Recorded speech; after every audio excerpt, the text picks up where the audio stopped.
इसके बारे में सभी सोचने से भी डरते हैं। बीमारी से मरना, बूढ़ा होके मरना या फिर सुसाइड से मरना, ये सब तो दर्दनाक है ही, लेकिन इन सब से ज़्यादा दर्दनाक है आग से जल के मरना। एक हंसती खेलती फैमिली एक दिन अचानक आग की लपटों में तबाह हो गया। लेकिन ये आग ऐसे ही जलने वाला आग नहीं था। ये आग एक इंसान के अंदर से निकला था। ये आग शिनरा कुसाकाबे की माँ के अंदर से निकला था, जिससे उनकी घर पूरी तरह से जल के राख बन गया। जहाँ शिनरो किसी तरह से बच गया था, लेकिन उसकी माँ और उसका छोटा भाई का नामो निशान नहीं रहा। और इस घटना की वजह से शिनरो बड़ा होकर डिसाइड किया कि वो एक हीरो बनेगा और बाकी लोगों के साथ ये होने से रोकेगा, क्योंकि ये सिर्फ उसके साथ नहीं बल्कि बहुत सारे लोगों के साथ हुआ है जिन्होंने अपने परिवार खोए हैं। ये सब घटनाएं अचानक एक दिन शुरू हुआ जहां लोग अपने आप जलने लगे, लेकिन जल के वो मरते नहीं थे, बल्कि तब तक तबाही मचाते हैं जब तक वो लोग पूरी तरह से राख में नहीं बदल जाते। और अंदर जो इंसान होता है उनके लिए ये बहुत ही दर्दनाक अनुभव होता है, क्योंकि वो लोग जलने की दर्द को महसूस कर पाते हैं, लेकिन उनकी बॉडी उनके कंट्रोल में नहीं होता। और अगर किसी के अंदर ये आग निकल जाए तो उन्हें बचाना नामुमकिन है, तो उन्हें मारना पड़ता है। और ये काम करने के लिए एक स्पेशल फोर्स बनाया गया है जिसे कहा जाता है फायर फोर्स। फायर फोर्स उन लोगों को जो इन्फर्नोस में बदल गए हैं उन्हें मार के मुक्ति दिलाने का काम करते हैं। और इन फायर फोर्स में सिर्फ स्पेशल लोग ही ज्वाइन होते हैं जिनके अंदर आग को कंट्रोल करने का शक्ति होता है, जिसकी मदद से वो लोग उन इन्फर्नोस से लड़ पाते हैं। जब शिनरो बड़ा हुआ तब उसने एक फायर फोर्स कंपनी को ज्वाइन कर लिया, और हर फायर फोर्स की तरह उसके अंदर भी आग को कंट्रोल करने का शक्ति है, जिससे वो कहता है डेविल्स फुट, जहाँ वो आग को अपने पैर से एक जेट की स्पीड से निकाल सकता है। शिनरो की नई टीम है कैप्टन अकितारो ओबी, वाइस कैप्टन कातेहिसे हिनावा, उसकी सीन और तमाकी कातेत्सु और सिस्टर एरिस, जो इन्फर्नोस को मारने के टाइम उनके लिए प्रे करती है। शिनरो का एक प्रॉब्लम होता है कि वो जब भी बहुत ही नर्वस या सैड होता है तब उसका मुंह अपने आप हंसने की जैसे हो जाता है, जिससे उसे पास्ट में बहुत ही प्रॉब्लम हुआ था। और जिस दिन से शिनरो ज्वाइन करता है उसी दिन उन्हें एक इन्फर्नो को मुक्ति दिलाने जाना पड़ता है। ये एक छोटे से फैक्ट्री के अंदर होता है, और जब शिनरो अंदर जाता है तब उसके आंखों के सामने वो उस दृश्य को देख के बहुत ही डर जाता है, क्योंकि उसे अपनी वो पास्ट याद आ जाता है जहाँ उसकी माँ और उसका छोटा भाई मारा गया था। तो उसे बाकी मेंबर्स थोड़े रिलैक्स करते हैं और वो थोड़ा शांत भी हो जाता है। और फिर जब वो सभी उस इन्फर्नो से लड़ने निकलते हैं तभी वो उनके पीछे आके शिनरो को मार के उड़ा देता है। बंदा जाके एक पाइप से टकरा जाता है और थोड़ी देर के लिए बेहोश हो जाता है, जहां बाकियों को उसे बचाना पड़ता है। लेकिन जैसे ही वो वापस होश में आता है तब बाकी लोग उसे मारने के लिए रेडी हो जाते हैं, लेकिन उसे मारना इतना आसान नहीं होगा क्योंकि वो बहुत ही स्ट्रॉन्ग है। अकितारो माकी और हिनावा इन्फर्नो पे पहले हमला करके थोड़ा कमज़ोर कर देते हैं, जिसके बाद बारी आता है शिनरो की, जो थोड़ी नर्वस होने के बाद भी उसे मारने के लिए रेडी हो जाता है और अपने पैरों से आग की लपटें निकालने लगते हैं। और जब वो पूरी तरह से तैयार हो जाता है तब वो उसके तरफ उड़ के जाता है जहाँ वो इन्फर्नोस पे हमला करता है। तो शिनरो उसे डॉज करके उसके करीब जाके उसके कोर में पैर रखता है और उसे वही दबाए। और ऐसे ही शिनरो पहली बार एक इन्फर्नो को मुक्ति दिला देता है। जब ये खबर उस इंसान को आके वो लोग देते हैं जिसकी बीवी इन्फर्नो बनी थी, तो वो बहुत ही खुश हो जाता है कि उसकी बीवी को मुक्ति मिली, क्योंकि अगर वो लोग उसे नहीं मारते तो वो अभी दर्द में तड़प रही होती। और बाकी लोग भी उनकी इस काम के लिए उनके लिए ताली बजाने लगते हैं, जिससे शिनरो बहुत ही गर्व महसूस करता है क्योंकि उसके हीरो बनने का सपना फाइनली पूरा होने लगा है। लेकिन शिनरो अकेला नहीं होता। जो नया नया फोर्स को ज्वाइन करता है वहाँ और एक बंदा आता है, ऑर्डर बॉयले, जो शिनरो का ही क्लास में था। और हाँ, दोनों की अच्छी नहीं बनती।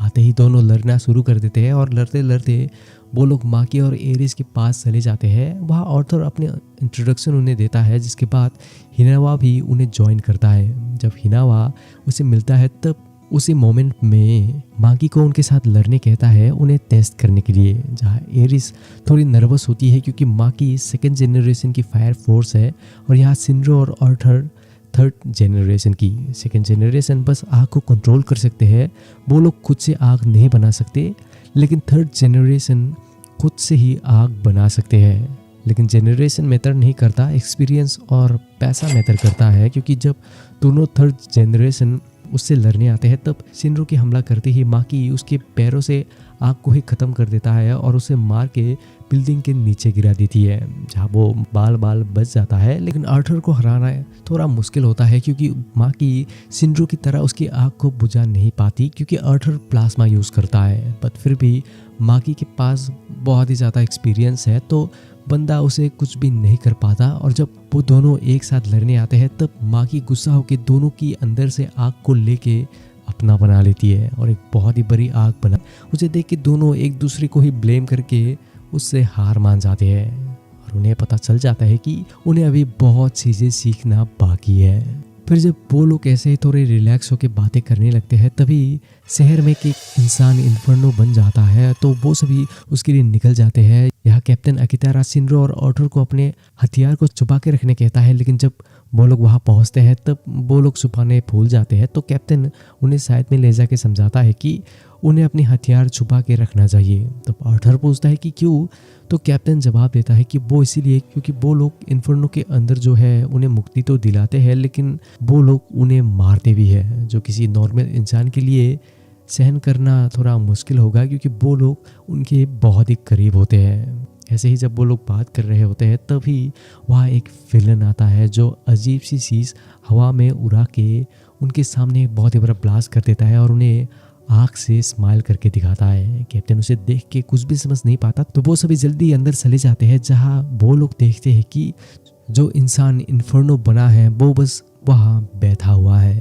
बाकी लोगों की तरह वो आग को अपने ऊपर हावी होने नहीं देता, क्योंकि उसे अपनी बेटी को बचाना है और 2 साल पहले उसकी बीवी भी उसकी तरह इन्फर्नो बन के मारी गई थी। तो उसे देख के उन्हें उसे मारना थोड़ा बुरा लगता है, लेकिन उन्हें पता है कि वो इंसान अभी बहुत ही दर्द में होगा क्योंकि वो जिंदा जल रहा है। तो आर्थर उसे मारने आगे आता है और सिस्टर को प्रे करने कहता है, जिसके बाद वो उसके पीछे जाके अपने प्लाज्मा स्वॉर्ड से उसे एक ही वार में ख़त्म कर देता है।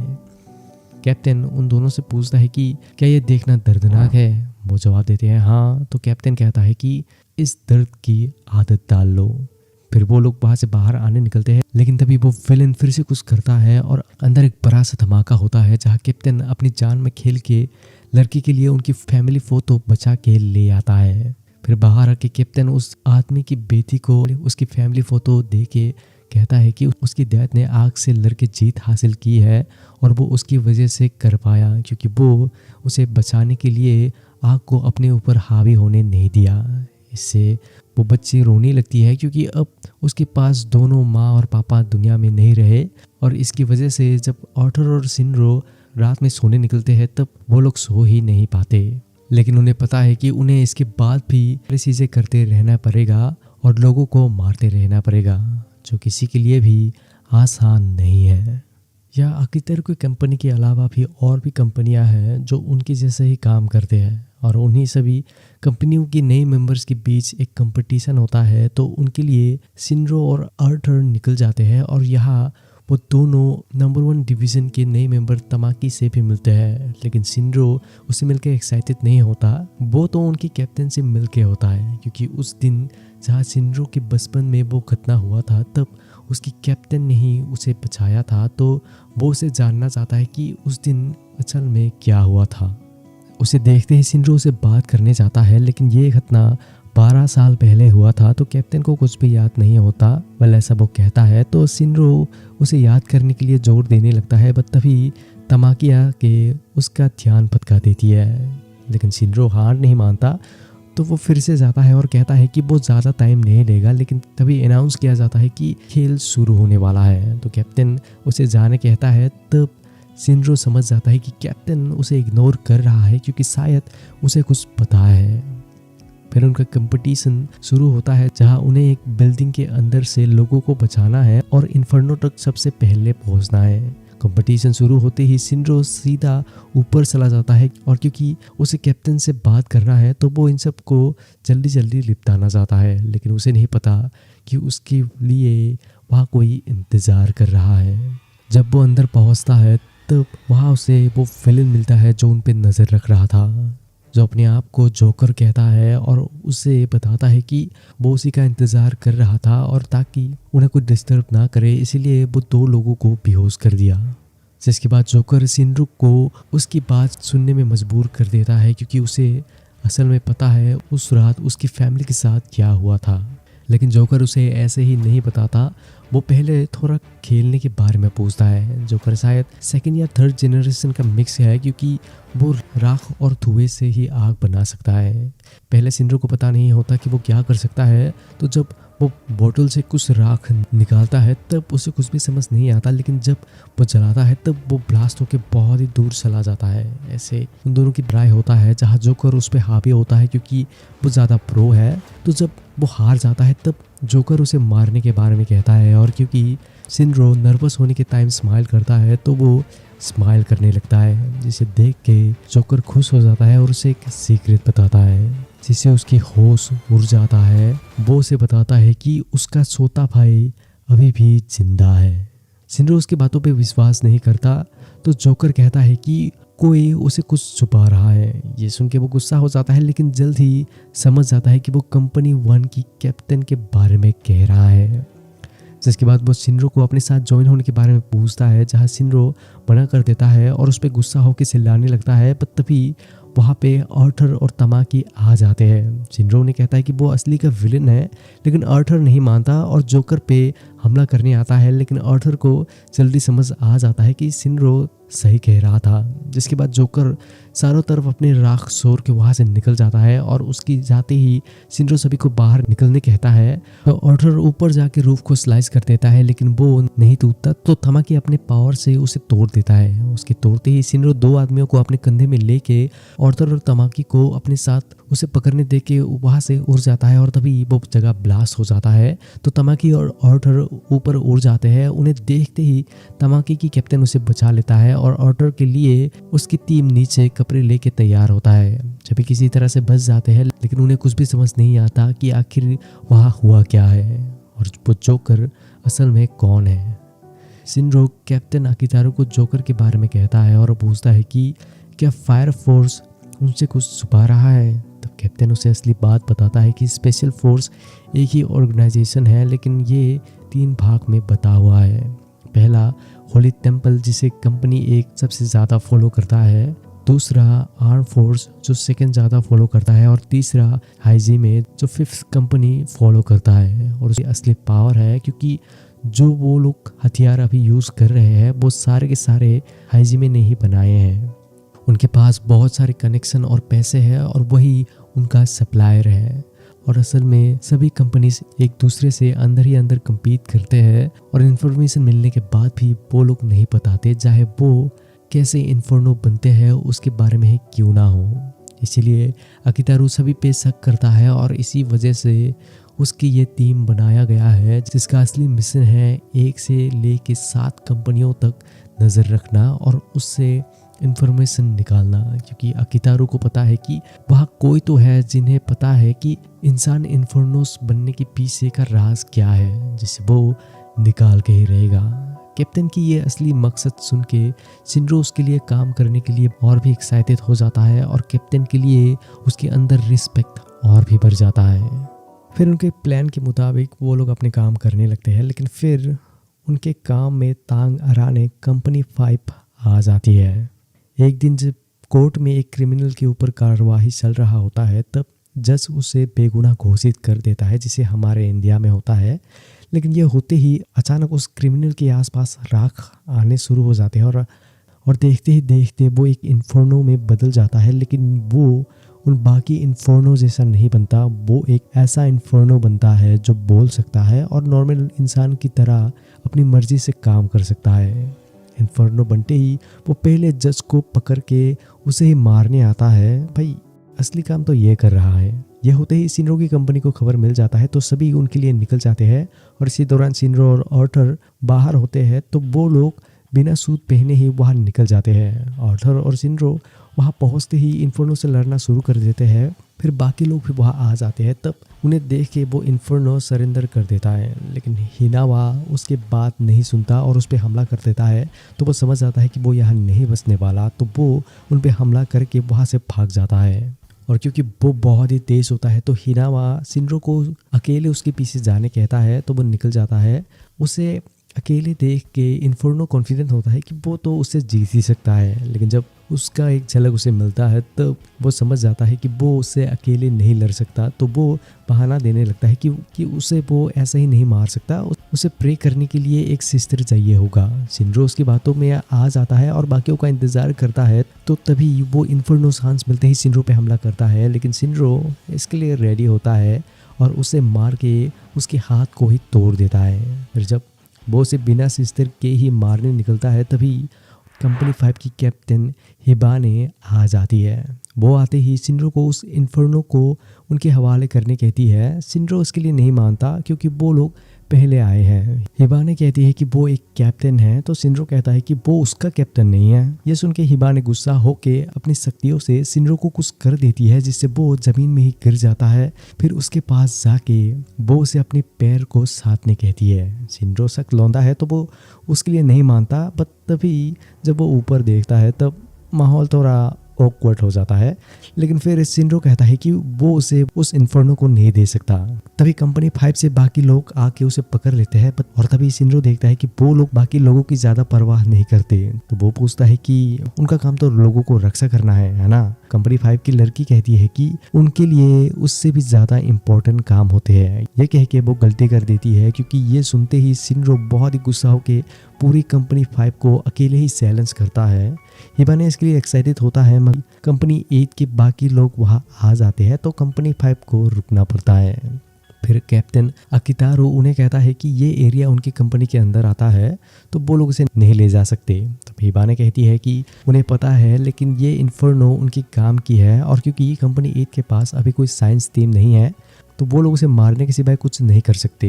ये सुन के अकितारो उसे पूछता है कि क्या वो उनसे इन्फॉर्मेशन शेयर करेगी।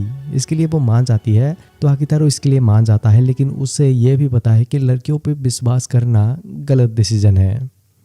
फिर जब हिबाने अकितारो को सिंड्रो को संभाल के रखने कहती है, तब अकितारो उसे जवाब देता है कि ठीक है, लेकिन अगर वो उसे कुछ करने की कोशिश की तो वो उसे पहले ही बता दे कि ये उनके लिए बिल्कुल भी आसान नहीं होगा। तो इसी वार्निंग के साथ दोनों पार्टियां अलग अलग करके निकल जाते हैं।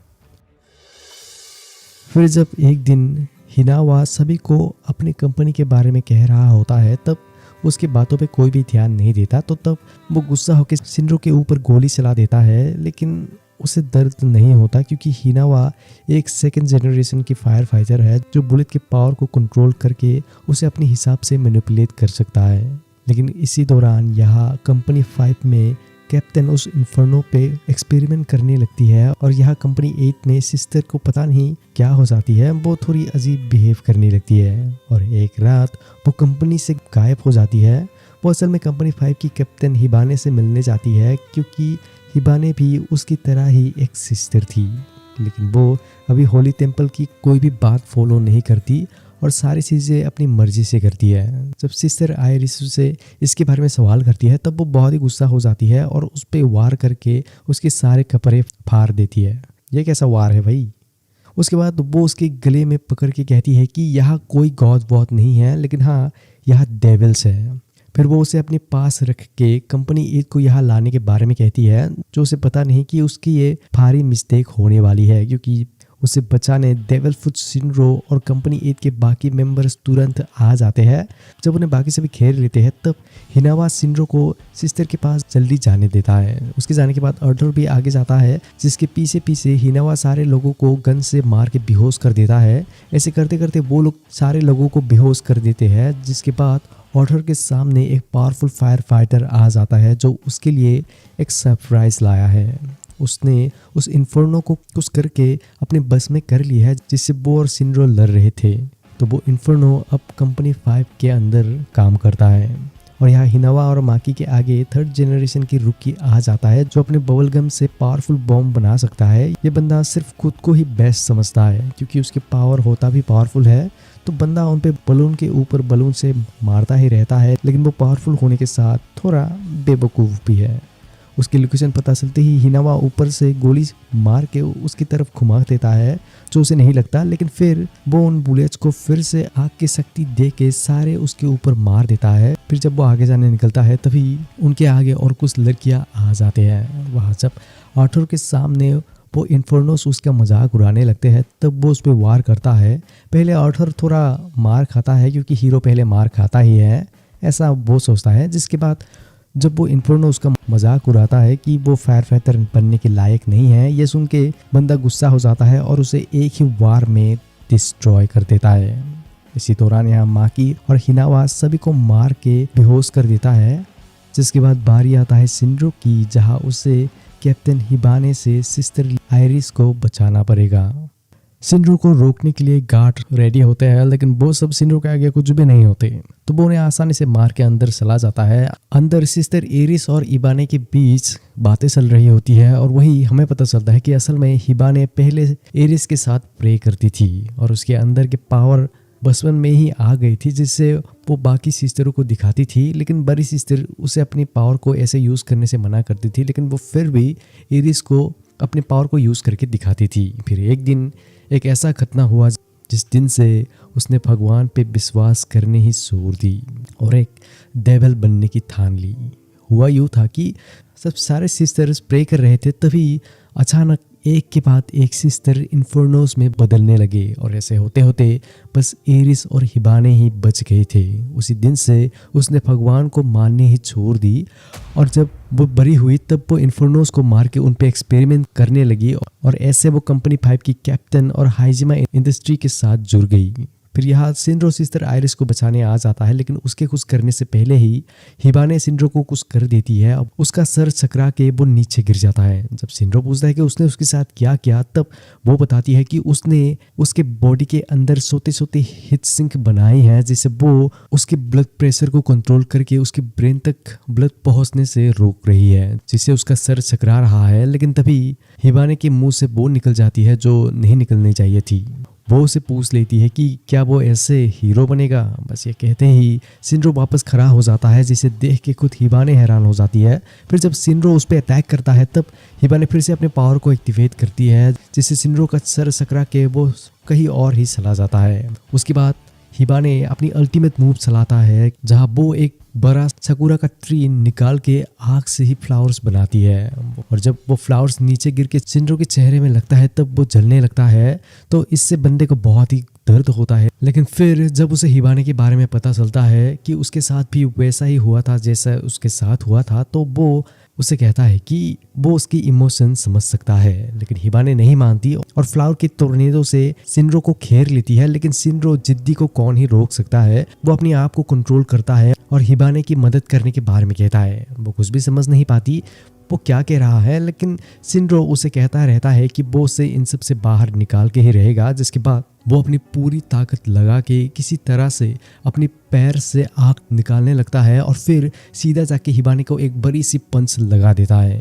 पंच खा के हिबाने कुछ टाइम तक बेहोश होकर पड़ी रहती है। फिर जब वो होश में आती है तब वो देखती है कि आयरिस और शिनरो उसके लिए वही है। तो इससे वो समझ जाती है कि जो वो सोच रही थी कि उसके यहाँ कोई भी नहीं है, वो असल में गलत थी। उसके साथ सिस्टर आयरिस हमेशा से थी और उससे बचाने के लिए अब एक नया हीरो भी उसे मिल गया है।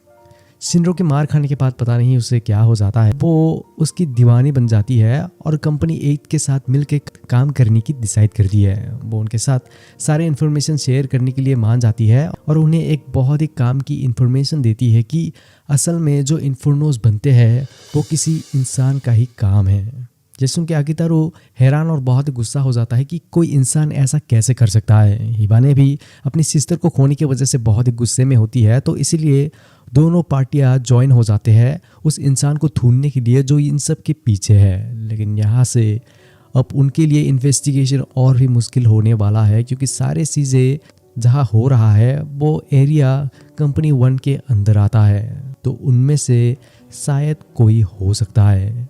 वहाँ जाने के लिए कैप्टन अकितारो एक ट्रेनिंग प्रोग्राम तैयार करता है जहाँ आर्थर और शिनरो वहाँ कुछ दिन के लिए ट्रेनिंग लेने जाएंगे। उनका मकसद होगा कंपनी 1 में छिपी हुई चीज़ों को इन्वेस्टिगेट करना। तो वो दोनों कंपनी 1 में चले जाते हैं जो उनकी कंपनी से लाखों गुना अच्छी होती है। और वहाँ सिर्फ वो दोनों ही नहीं होते, वहाँ कंपनी 5 की बलून बॉय तोरू और कंपनी 2 से नोतो भी जाते हैं ताकि उन दोनों पे शक ना हो। अंदर जाते ही उन्हें वहाँ कंपनी 1 की सीनियर मेंबर करीम मिलता है जो उन्हें उनकी कैप्टन तक ले जाता है। कैप्टन वेलकम करता है और उनकी लेफ्टिनेंट से इंट्रोड्यूस कराता है जो उनका ख्याल रखेगा। लेकिन शिनरो को उनसे मार खाना है तो वो सीधा उनसे लड़ने के लिए 2 मैच के रखने के बारे में कहता है जो लेफ्टिनेंट इसके लिए नहीं मानते, लेकिन कैप्टन मान जाते हैं। तो वो सभी ग्राउंड में चले जाते हैं। कैप्टन चौथे नंबर से लड़ाई शुरू करने के बारे में कहता है। तो पहले बारी आता है नोतो AKA जगरनाथ की, जो बहुत ही नर्वस होता है क्योंकि वो आग से डरता है और डर के मारे उसके अंदर से आग निकलने लगता है और उससे ही वो बुलेट जैसे बना के उन पे हमला कर देता है जो उसके अगेंस्ट रेका बहुत ही आसानी से डॉज कर लेता है। तो वो सीधा बाकी लोगों के पास जाने लगता है। तो करीम आगे आता है और बस बेल बजा के सारे फायर को रोक लेता है। बाकी लोग कुछ भी समझ नहीं पाते कि इतनी फायर फोर्स बुलेट्स भला कहाँ गए। तभी वो अपने ट्रम्पेट से बहुत सारे आइस निकाल देता है। ये देख के वो सभी पूछने चाहते हैं कि उसने ये कैसे किया। तब वो बताता है कि उसने असल में वो सारे फायर पावर को साउंड में कन्वर्ट कर सकता है, जिसके बाद वो उन्हें अपनी ट्रम्पेट की मदद से आइस में बदल देता है। जिस उनके वो लोग समझ जाते हैं कि लोग हैं, लेकिन शायद उन्हीं में से कोई ऐसा हो सकता है जो लोगों को इन्फर्नोस बनाने के पीछे जिम्मेदार है, या फिर हो सकता है कि वो तीनों ही इसके पीछे जिम्मेदार हो। जिसके बाद जब तोरू की बारी आता है तब लेफ्टिनेंट और वो बात करके ही सुलह कर लेते हैं। तो फिर बारी आता है आर्थर और शिनरो की, जिसके अगेंस्ट खुद कैप्टन लड़ने आता है। पहले आर्थर जाने के बारे में कहता है। जब वो उस पर हमला करने जाता है तब कैप्टन अपने हाथ आगे करता है, जो आर्थर समझ नहीं पाता और पूछता है कि वो यह क्या कर रहा है, वो अपने हाथ खो सकता है। तब कैप्टन कहता है कि उसके हाथ को काटने के लिए उसे उसके प्लाज्मा से भी पावरफुल आग का यूज़ करना पड़ेगा। वो समझ नहीं पाता तो वो उस पर हमला कर देता है, जिससे कैप्टन अपनी हाथ से रोक लेता है। उसे देख के वो हैरान हो जाता है। फिर वो उसी की प्लाज्मा को यूज़ करके उसे मार के उड़ा देता है। तो उसके बाद शिनरो उसे लड़ने आता है, जो अपनी पूरी पावर यूज़ करके उस पर हमला करता है, लेकिन वो कैप्टन को अपनी जगह से हिला भी नहीं पाता। फिर वो अपनी पावर का यूज़ करके उसकी बॉडी में मार के ब्लास्ट कर देता है, लेकिन कैप्टन को कुछ भी नहीं होता। उसके बस कपड़े फट जाते हैं। जिसके बाद वो बस अपने पैर को हिला के शिनरो को मार के दूर फेंक देता है। ये देख के वो सभी समझ जाते हैं कि कैप्टन बहुत ही पावरफुल है। जिसके बाद वो उन्हें वेलकम करके वहाँ से निकल जाता है। फिर करीम उनसे कहता है कि वो दोनों कैप्टन्स के आगे कुछ भी नहीं है, लेकिन दोनों ने अच्छी लड़ाई की और अब से वो दोनों उसके अंदर ट्रेनिंग करेंगे। ऐसे ही कुछ दिन बीत जाते हैं और हर दिन की तरह शिनरो सुबह जागते ही हिनावा को देखता है, जो उनसे रोज मिलने आता है। और आज यहाँ कैप्टन हिबाने भी आती है। जैसे इन्वेस्टिगेशन में पता चली है कि जो इन्फर्नोस बनते हैं वो असल में उस जगह बनते हैं जहाँ पहले ही कोई खतरा होता है, या फिर वहाँ जहाँ कोई आम आदमी नहीं जा सकता सिवाय फायर फोर्स की मेंबर के। तो उन्हें शक है कि कोई फायर फोर्स की मेंबर का ही ये काम हो सकता है।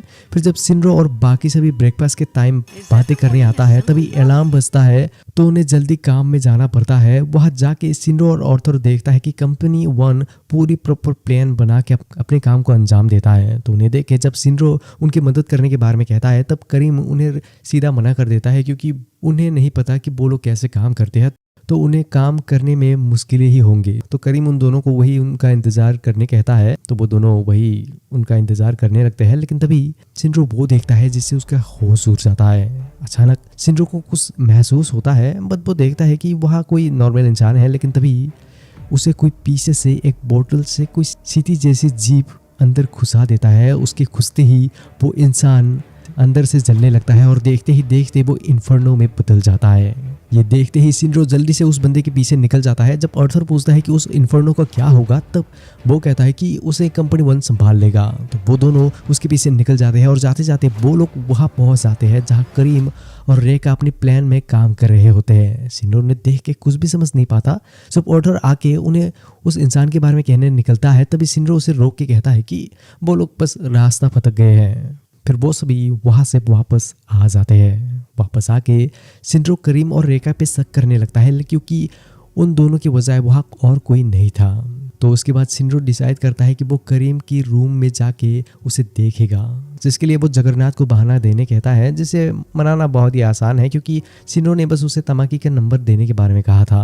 उसके बाद जब वो दोनों उसके रूम में जाते हैं तब दरवाज़ा लॉक होता है, तो आर्थर अपने सोते प्लाज्मा कटर से उसके लॉक को तोड़ देता है। फिर जब अंदर जाके वो लोग उसके ड्रॉअर में देखते हैं तब वहाँ उन्हें वो कीड़ा मिलता है जिसे उन्होंने उस इंसान के अंदर जाते हुए देखा था। ये देखते ही दोनों कंफर्म हो जाते हैं कि करीम ही इन सब के पीछे है, लेकिन चीज़ें इतना सीधा नहीं होता क्योंकि तभी वहाँ उनके पीछे वो आ जाता है और उसने असल में उस कीड़े को इसलिए वहाँ रखा है ताकि वो दोनों उसे ढूंढने आए, क्योंकि उसे उन दोनों पे उस टाइम में शक हो गया था और असल में वो भी उसी को ढूंढ रहा है जो इन सब के पीछे है और उसे रेखा पे शक है जो शायद ये सब कर रहा होगा। और अभी वो बाहर है तो शायद वो अभी यही काम कर रहा होगा। इसी दौरान यहाँ तमाकी कुछ बच्चों को एक सुनसान जगह में बुला के इकट्ठी करने लगती है, ये कह के कि वो उन्हें इन्फर्नो बनने से बचाएगी। ये सब वो रेखा के कहने पे कर रही होती है, जहाँ रेखा उन्हें भरोसा दिलाता है कि वो उन्हें इन्फर्नो बनने से रोकेगा, लेकिन उसका इरादा कुछ और ही होता है। बच्चों की तमाकी उसके साथ होती है तो वो उसे थैंक यू कहने गले मिलता है और गले मिलके ही वो कस के पकड़ के उसे बेहोश कर देता है। अभी वहाँ पे एक लेडी समझ जाती है कि वो कोई अच्छा इंसान नहीं है, तो वो अपनी बच्चों को वहाँ से बचाने निकलता है, लेकिन उसके कुछ करने से पहले ही रेखा उसके अंदर उस कीड़े को खुसा के इन्फर्नो में बदल देता है। यानी कि करीम का शक असल में सही है। जब वो लेडी राख में बदल जाता है तब तमाकी वापस होश में आ जाती है और रेखा को देख के बहुत ही डिसअपॉइंट होती है कि वो वैसा नहीं है जैसा उसने सोची थी। और रेखा उसे होश में देख के बहुत ही गुस्सा हो के उसे फिर से मार लगा के बेहोश कर देता है।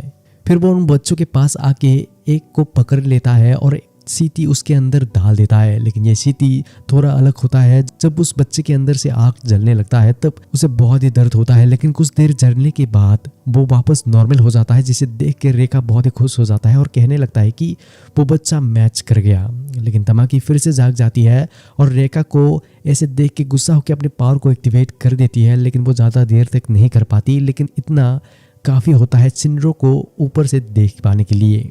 रेखा फिर से गुस्सा होकर उसे पीटने लगता है, वो उसे बहुत ही मारता है और जब वो उसे अपनी लास्ट वार से ख़त्म करने वाला होता है कि तभी वहाँ शिनरो आ जाता है। शिनरो रेखा को ज़मीन में ही पटक देता है, लेकिन उससे कुछ भी नहीं होता और वो शिनरो पे फिर से हमला करता है, लेकिन शिनरो भी पावरफुल है तो वो भी उसे लड़ता है। रेखा की फायर पावर बहुत ही पावरफुल होता है, लेकिन शिनरो फिर भी उसे लड़ता ही रहता है। मगर तभी रेखा अपने अंदर महसूस करता है कि एक कीड़ा शिनरो के पास जाने की कोशिश कर रहा है। उसे देखते ही वो समझ जाता है कि शिनरो की आँख असल में बाकियों से अलग है, वो एक स्पेशल है और उसके अंदर से जो आँख निकलता है वो अधोला बर्स्ट है। शिनरो कुछ भी समझ नहीं पाता, तो तब रेखा कहता है कि वो लोग असल में उसके जैसे ही किसी को ढूंढ रहे थे कि उसके साथ ही उनकी पार्टी पूरी हो जाएगी, और इसीलिए रेखा बहुत ही दिन से बच्चों के ऊपर इसे ट्राई कर रहा था, जहां उसने बहुत सारे बच्चों को मारा है। तो ये सुन के शिनरो बहुत ही गुस्सा हो जाता है।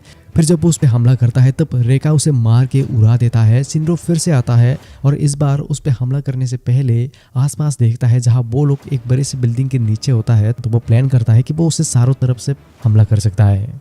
रेखा अपने हाथ को बहुत ही ज़्यादा गर्म कर लेता है उससे लड़ने के लिए।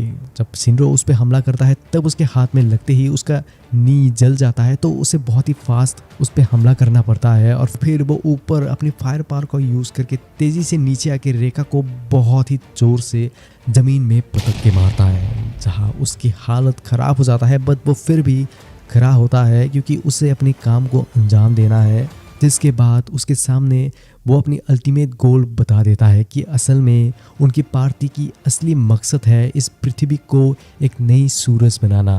जब तमाकी वहाँ से बच्चों को ले जाने निकलती है तब रेखा उन्हें रोकने के लिए अपनी आसपास बहुत सारे आग को इकट्ठा करने लगता है, जिसके बाद जब वो अपनी हाथ को फिर से गर्म करता है तभी वहाँ पे करीम आ जाता है और उसे अपने पावर का यूज़ करके उसकी आग को बर्फ़ में बदल देता है। रेखा गुस्सा होकर और भी आग बनाता है, लेकिन वो जितना आग बनाता है उससे उतना आइस घेरने लगता है और देखते ही देखते वो बर्फ़ में पूरी तरह से घिर जाता है। फिर वह तीसरा लेफ्टिनेंट भी आ जाता है। उन्हें बिल्कुल भी यकीन नहीं होता कि रेखा ने ये की है। करीम और हुआन उसके साथ बहुत ही छोटी उम्र से साथ थे, जहाँ उन दोनों को कभी भी ये महसूस नहीं हुआ कि वो ये कर सकता है। ऐसे ही जब वो लोग बातें करने लगते हैं तभी कहीं से कोई हमला करके रेखा के बीच में एक होल कर देता है। उसे देख के वो लोग हैरान हो जाते हैं, जिसके बाद उन्हें कोई फिर से हमला करता है तो करीम समझ जाता है कि वहाँ स्नाइपर आया है। वहाँ बाहर 2 सफ़ेद कपड़े पहनने वाले लोग होते हैं जो आग से अपनी हाथ में एरो बना के उन्हें मारते हैं। जब वो फिर से हमला करता है तब हान वी देख पाता है तो वो करीम को धक्का देता है, जहाँ वो अपनी हाथ खो देता है। उसे देख के करीम सिंड्रो को वहाँ चारों तरफ धुएं से घेरने कहता है तो वो जल्दी अपने काम में लग जाता है। फिर वो सभी छुप जाते हैं और सिंड्रो चुपके से उन 2 लोगों को देखते हैं। उनका पोजीशन मिलते ही करीम तमाकी को उसकी पावर से उनकी तरफ अपनी पूंछ को देने कहती है। जब वो उसकी तरफ अपनी पूंछ देती है तब करीम उसे आइस बना देता है। वो लोग ऐसे 2 बार करते हैं क्योंकि करीम को पता है कि स्नाइपर सेफ जगह में काम करते हैं और क्योंकि उन्हें नहीं पता कि उन लोगों का प्लान क्या है, तो वो दोनों वहां से निकल जाएंगे। उसका प्लान काम कर जाता है। वो दोनों वहां से निकल जाते हैं और उनके जाने के बाद करीम सिंड्रो की टीम के साथ ज्वाइन हो जाता है क्योंकि वो भी उन लोगों को पकड़ना चाहता है जो लोग इन सब के पीछे हैं। फिर सिंड्रो की ट्रेनिंग खत्म हो जाता है और उसे वापस आके बहुत ही अच्छा महसूस होता है क्योंकि आर्थर लड़ाई के टाइम कहीं खो गया था जो अभी तक नहीं आया, तो उसे डिस्टर्ब करने वाला कोई भी नहीं है। लेकिन उसके लिए एक नई परेशानी आ जाती है, वो है तमाकी। उसे हम परेशानी नहीं कह सकते। तभी सिंड्रो को जगन्नाथ के बारे में याद आता है तो वो सीधा तमाकी से उसका नंबर मांग लेता है। ये सुन के सभी हैरान हो जाते हैं, लेकिन जब वो कहता है कि वो जगन्नाथ के लिए उसके नंबर मांग रहा है तब तमाकी बहुत ही गुस्सा हो जाती है। कंपनी 1 के साथ हुई घटना की वजह से सभी कंपनी की कैप्टन्स को सबसे बड़ी सर्च में बुलाया जाता है। वहाँ पहली बार सिंड्रो उनकी पावर प्लेनेट को देखता है जो उनकी पूरी प्लेनेट को पावर देता है। वहाँ 1 से लेके 8 कंपनी तक की कैप्टन आते हैं। वहाँ सिंड्रो पहली बार कंपनी 7 की कैप्टन को देखता है जो लोग ऐसे ही कहीं भी नहीं आते। कहा जाता है कि वो सबसे ज़्यादा स्ट्रॉन्ग कैप्टन है। जब टोक्यो एम्पायर की एम्परर वहाँ आ जाता है और अपनी बात कहना शुरू करता है तभी कैप्टन 7 वहाँ से उठ के चला जाता है क्योंकि वो लोग एम्परर की गोद को नहीं मानते। उसके जाने के बाद एम्परर बिना उनके ही अपनी मीटिंग शुरू कर देता है। इसी दौरान यहाँ ऊपर जोकर उनकी बातों को सुन रहा होता है, जिसे सुन के वो डिसाइड करता है कि वो सिंड्रो से जल्द ही मिलेगा क्योंकि वो उसकी उम्मीद से ज़्यादा जल्दी अपने काम कर रहा है। जिसके बाद जब वह एम्परर को सिंड्रो अपने बारे में कहता है कि उसके साथ क्या क्या हुआ, तब बाकी लोग उसे बताते हैं कि असल में वो लोग जो यहाँ एनर्जी बनाते हैं वो उसके जैसे ही फ्लेम से बनाते हैं जिसे कहा जाता है अदोला बर्स्ट, क्योंकि ये बहुत ही रेयर और प्योर फॉर्म ऑफ फायर है। तो वो सभी उसे छुपा के रखने के बारे में कहते हैं, लेकिन वो नहीं चाहता कि वो बंद रहे। और हिबाने और आकितारो भी उसके लिए जिम्मेदारी लेते हैं, तो एम्परर उसके लिए मान जाते हैं। फिर वो सभी वहाँ से वापस आ जाते हैं सिवाय सिंड्रो के। वो अभी भी वही होता है और तभी उसे मिलने जोकर आता है। वो उसे इस बार लड़ने नहीं आता, बस उसे बात करने आता है। वो उससे अदोला बर्ड्स के बारे में बताता है और उससे और एक जानकारी देता है कि असल में उसने जो उन सफ़ेद पहनने वाले लोगों को देखा था वो लोग एक क्लैन है और उनकी क्लैन के ही साथ उसका भाई जुड़ा हुआ है। उसका भाई उस क्लैन की नाइट बन के खड़ा हुआ है। सिंड्रो पहले यकीन नहीं करता और कुछ पूछने निकलता है, लेकिन तब तक जोकर वहां से जा चुका होता है। फिर जब सिंड्रो वापस कंपनी 8 में आ जाता है तब कैप्टन आकितारो और हिनावा डिसाइड करते हैं कि वो लोग व्हाइट क्लैन के बारे में पता लगाएंगे।